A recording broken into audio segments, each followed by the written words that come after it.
Hello, friends. We back for another anime OP reaction and ending as well, I guess. So today we're gonna be checking out Flame of Recca.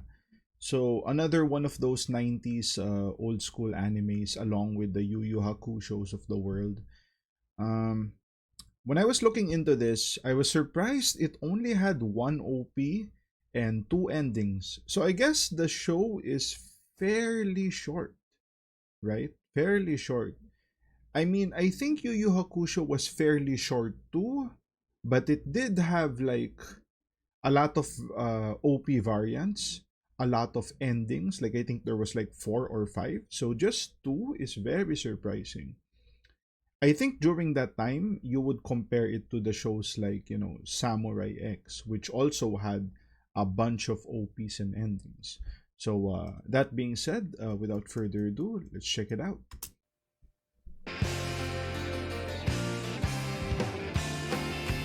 Okay, of course, we see the flames.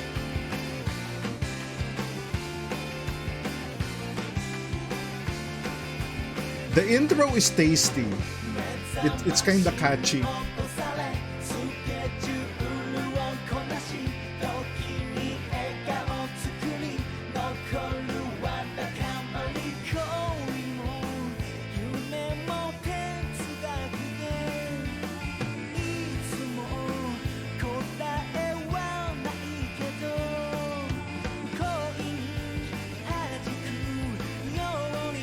Ooh, that transition. I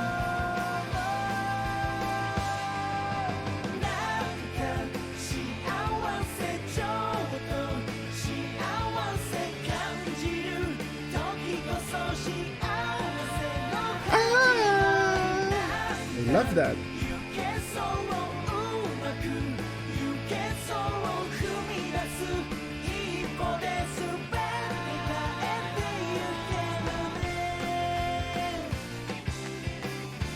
Oh my god, look at this. Okay. So there's so these like the flames of Recca? I guess this is Recca, right? This guy. Huh. So stuff I saw in the opening, it looked like there was a tournament arc. Like just when you see the floor like that, it's one of those tournament stages, right? So I'm guessing there is a form of tournament arc in the show. We saw a number of things there. We saw Rekka with his flame. We saw this guy with ice. I guess it was this girl that had like wind. So we already have fire, ice, and wind, right? This kid had like the sword, and this guy was just using his hands. So we had the weapon combat with non-weapon combat, and then three forms of elements. I don't know what these two characters, maybe this is just a side girl, like a Keiko from Yu Yu Hakusho, right? Just the side girl, just cheering them on, the cheerleader, right?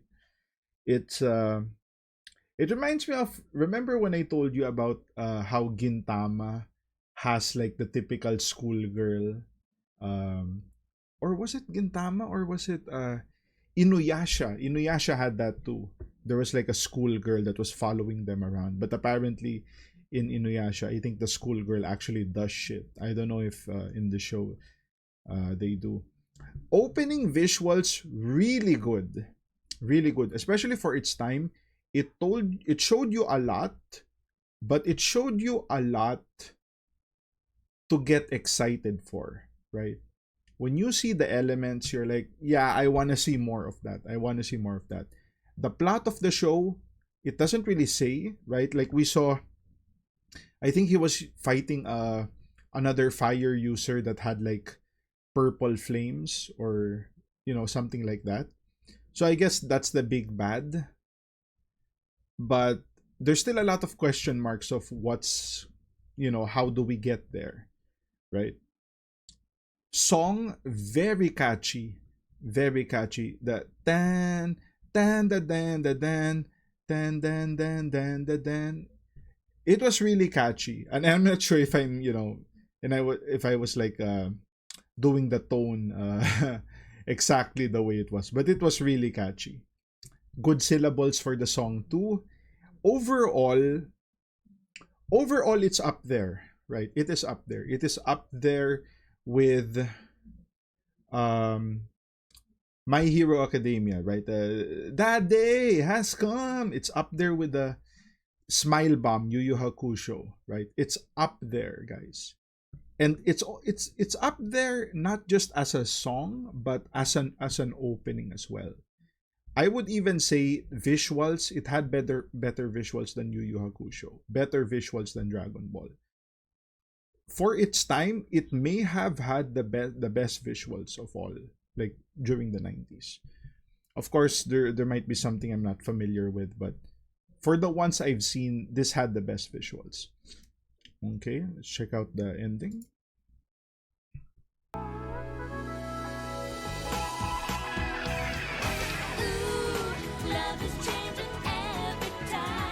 Mm.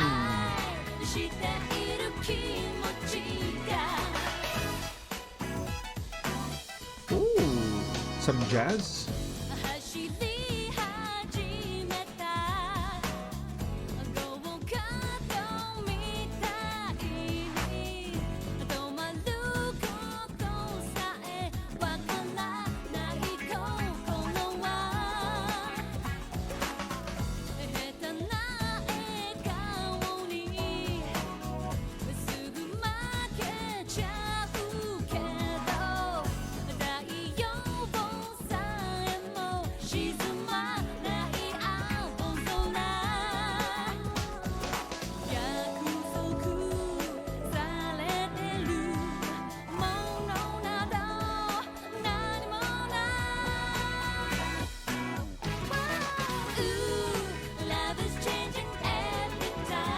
Oh, love is changing every time.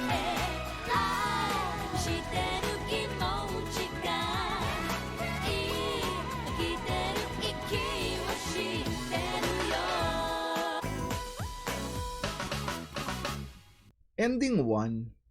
Ending one was pretty good. It's pretty good because the song was very relaxing and the visuals match the song, right? We're looking at fireworks, we're driving, and then you have like Rekka and his girl just chilling there watching the fireworks. Very, it's very generic, right? Because I think a lot of the endings are like that. Um, there's just like a there's it. I would say it has better synergy than the typical endings we see. The visuals were average. The song was a little more than average, but I wouldn't, it's almost above average, but it's still within that higher bracket of the average tier. But just the simplicity of it, I think it's one of the better endings, I would say, all things considered. It's relaxing. It's relaxing, but it still has some engagement. Ending two.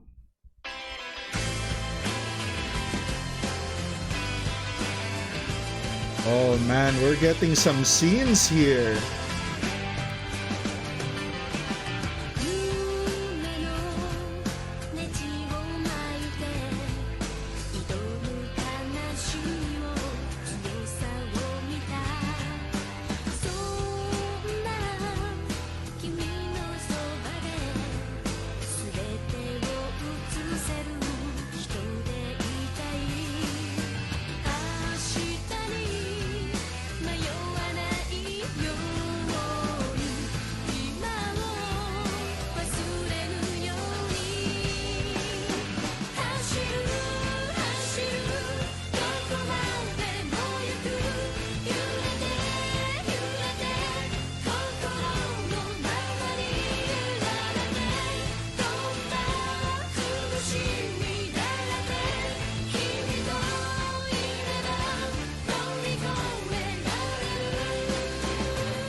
Okay, ending to, some people might say this could pass for an opening. I'm not that considerate. it's it's good, but it's not opening worthy. I like the direction that they took, the whole slideshow feel, and then you see like the pictures on the wall that shows actual clips from the show. Very nice artistic choice of going that direction. The song, a little more engaging, right? When you do an ending, there are two ways to do it. You can make it more upbeat slash engaging, or more chill, right? And I think it's harder to do an upbeat ending because it just doesn't fit, right? You can get it done, but it's harder to fit. It's a lot easier to just make something chill because that's what an ending is supposed to be. You can go out of the box and do something on the upbeat side, which I think this is a, this is a bit more on the upbeat side. So there was a moment there in the song that had me thinking about Yu-Gi-Oh for some reason. Yu-Gi-Oh, I think, had an ending that was very similar to the end of the ending. Like around I don't know, I think around 50 seconds there was a moment there and I'm like, "Oh, this is so Yu-Gi-Oh." So, if you guys know what I'm talking about, or leave it in the comments that you caught that as well. It was definitely something there. But if I were to guess, that may have been, yeah, I would say Flame of Recca did it first because Yu-Gi-Oh came, a few years later. So yeah, that's gonna be the reaction. If you guys enjoyed the video, like, comment, subscribe. If you want to support your boy even more, links to Patreon down in the description. I'll see you guys on the next one. Cheers.